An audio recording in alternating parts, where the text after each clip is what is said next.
really feel like I'm the child that EPSCoR raised. I got my first training, my graduate training, and my first job all through EPSCoR connections. And I remember my very first time winning a poster competition, which was based on my science and my ideas.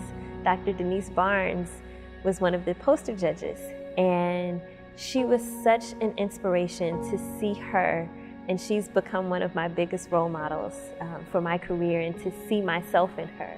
And so to have these critical mentors in the research arena and to have her as a role model career-wise, EPSCoR gave me the confidence to pursue a career in STEM.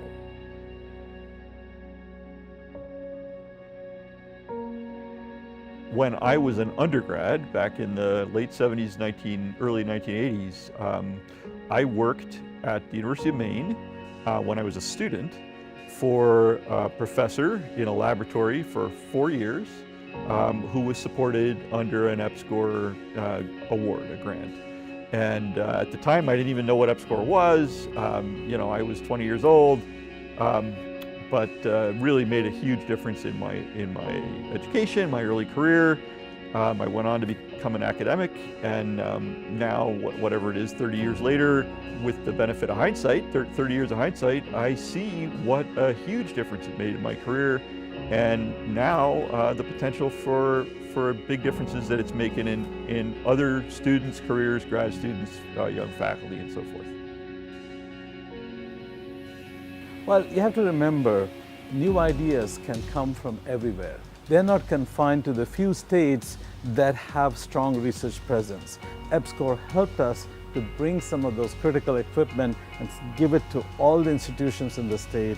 That's the kind of work I hope EPSCoR continues doing, so that you can build up the research competence of all the states in the nation.